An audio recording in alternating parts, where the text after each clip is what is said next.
பொருளீட்டுவதற்காக மதுரை நகருக்கு கண்ணகியுடன் வருகிறான் கோவலன்.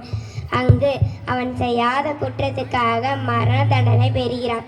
ஆராயாமல் தீர்ப்பளித்ததாக அரசன் மீது குற்றம் சாட்டும் கண்ணகி தன் காற்சிலம்பை கொண்டு தன் கணவன் கல்வன் நலன் என்பதை உணர்த்துகிறார்.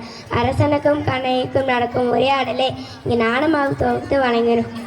கதாபாத்திரங்கள்: கண்ணகியாக அனுகீர்த்தனா, ராஜாவாக விஷ்ணு பிரபாஸ், ராணியாக சாருநேத்ரா, அமைச்சர்கள் விமலேஷ், யாதவன், கதிர்வேல், கங்கா,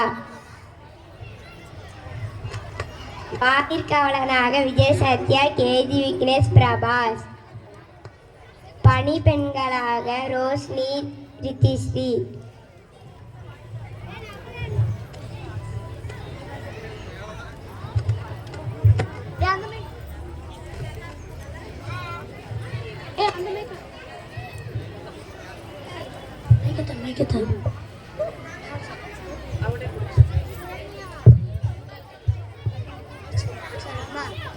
ராஜாதிராஜ ராஜ கம்பீர ராஜ மார்த்தாண்ட பாண்டியபுர திலக மாமன்னன் நெடுஞ்செழியன் வருகிறார் வருகிறார் வருகிறார்.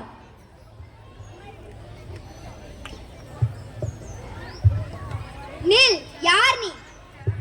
வாயிற்காவலனே, வாயிற்காவலனே, நீதி தவறிய கொடுங்கோல் மன்னனின் வாயிற்காவலனே, கணவனை இழந்த பின்னர் தீ கையில் தனி சிலம்புடன் உன்னை காண வந்திருக்கின்றாள் என்று உன் மன்னனிடம் போய் கூறு.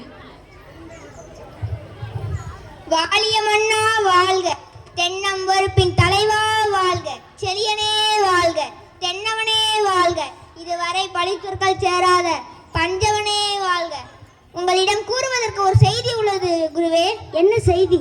வேண்டே, தங்களை ரவுதி பத்தோன்னு ஒரு பெண் வந்து நிற்கிறாள். அவள் பார்ப்பதற்கு காளி மாதிரி இருக்கிறாள்.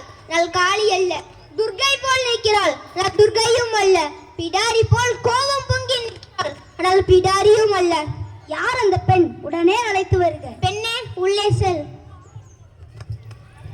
நீரலும் கண்களுடன் என் முன் நிற்கும் நீ யார்? தேரா மன்னா செப்பாண்டோனே, எள்ளர் சிறப்பின் இமையோன் வியப்பர், புள்ளூர் பொன்கண் தீர்த்தானன், வாயிற் கடைமணி நடுனா நடுங்க, ஆவிக் கடைமணி நொகுனி நெஞ்சு சுட, தான் தன் அறுப்பிலை புதலனை ஆலியின் மடிந்தோன் பெரும்பெயர் புகாரே என்பதே. ஆராய்ந்து அறிந்து நீதி வழங்காத மன்னனே, ஒரு புறாவின் துன்பத்தை போக்குவதற்காக தன் துடையின் தசையே எடுத்துக் கொடுத்த சிபி மன்னனும், ஒரு பசுவின் துயர் அறிந்து தன் ஒப்பற்ற மகனை தேர் சக்கரத்தில் இட்டுக் கொன்ற மனுநீதி சோழனும் வாழ்ந்த பெரும்புகழுடைய புகார் மகன்மை யாம் பிறந்த ஊர். சோழ சாம்ராஜ்யத்திற்கே பெரும்புகழை கொடுக்கும் மாசாத்தானின் மருமகள். முத்துவிழுகின்ற 3 கடல் சூழ்ந்திருக்கும் தென்னகத்தில் மூவரசு கொட்டி முச்சங்கம் வளர்த்து முக்கோடி நிழலையே முத்தமலை காப்பாற்றும் மூவேந்தர் பரம்பரையின் பெருமைதனை மூலியாக்க முடிப்புரிந்த மன்னனே, உமது கொடுங்கோல் அளித்த அரசு தீர்ப்பு காலாகி கொலையுண்ட கோவலனின் மனைவி நான் என்பதையும் அறிந்திடுக அரசே. கோவலனா? கோவலன் திறமை திரிய கல்வன் மன்னா? ஓ, கோவலனின் மனைவி சிலம்பை திருடிய கல்வனின் மனைவி. போதும் போதும் போதும். யாகாக்கவராயினும் நாகாக்க மன்னா நாகாக்க. நீதியின் நடுப்பணம் அடைக்கும் நெடுஞ்செழிய பாண்டியனே, உமது நாட்டில் எதற்கு பெயர் நீதி? நல்லான் வந்ததே நீதி அல்ல அல்ல, வல்லான் வந்ததே நீதி. கொற்றவனே, எண்ணிப்பார். பொது மண்டபத்தில் விசாரிக்க வேண்டிய வழக்கு கோவில் மண்டபத்திலேயே முடிவானது. சிந்தியுங்கள், நன்றாக சிந்தியுங்கள். குற்றம் சாட்டப்பட்டவரின் இருப்புகளுக்கு மதிப்பு தராமல் வாளின் வேலை அவ்வளவு அவசரமாக நடைபெறுவானே, இதற்கு பெயரா நீதி? இதற்கு பெயரா தர்மம்? இதற்கு பெயரா நீதி? இதற்கு பெயரா இதற்கு பெயரா அரசு? உனக்கு பெயரா அரங்காக்கும் அரசன்? ஆத்திரத்தின் அறிவு கண்ணை மூடிவிடாதே கண்ணகி.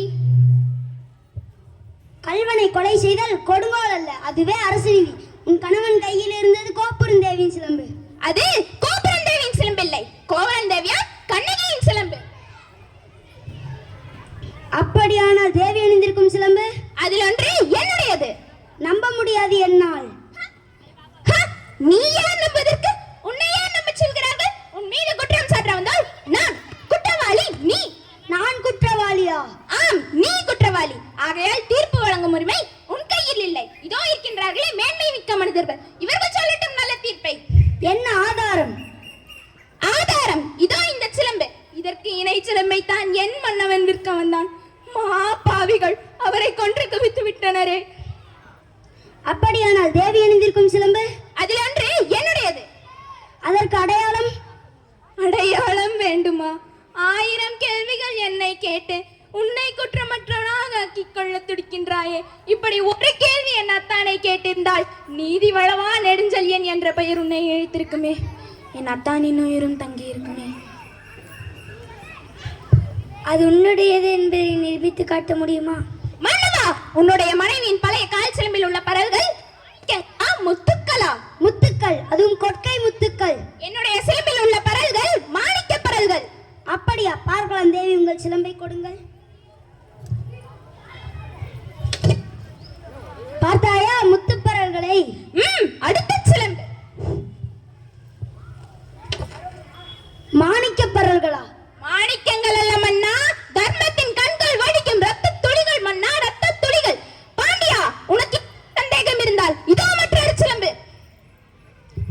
அமைச்சர்களே, அறம் கூறும் சான்றவர்களே, இதற்கு என்ன பதில்? தலை தொங்கி விட்டதா? நீதி மடிந்து விட்டதா? நேர்மை கழிந்து விட்டதா? வாய்மை அழிந்து விட்டதா? ஏன் இந்த வாட்டம்? தமிழகம் சிரிக்கின்றது பாண்டியா, தமிழகம் சிரிக்கின்றது. நீ தலை குனிந்து இருப்பதை பார்த்து தமிழ்நாட்டு மறைநூல் திருக்குறள் கேலி பேசுகிறது பாண்டியா, கேலி பேசுகின்றது. நீ நீதி வழங்கும் செய்தி கேட்டு யானை யானை சேனை 1000 எதிர்த்து வந்தாலும் செம்மாங்கு வழி நடத்தும் உன் வீரம் எங்கே? கம்பீரம் எங்கே? வெற்றி திருப்பார்வைதான் எங்கே? எங்கே எங்கே? பொன் தொழில் செய்யணும் பொய்யனின் பொய்யுடை கேட்டு அறநெறி தவறிய நானும் அரசன். இல்லை இல்லை, நானே கல்வன். அறம் தவறாத குடிமக்களை காக்கும் என்னாச்சு என்று பெறை செய்தது. என் வாழ்நாள் அழியட்டும் என்னால். என்னவனே உமது உயிர் பிரிந்த பின்னர் எமக்கெதைக்கு உயிர்? இனி நான் வாழ்வதில் அர்த்தமே இல்லை. எம்மையும் உமதுடன் அழைத்துக் கொள்ளுங்கள். மாநகர் மதுரையே இனி மண்ணாக போகட்டும்.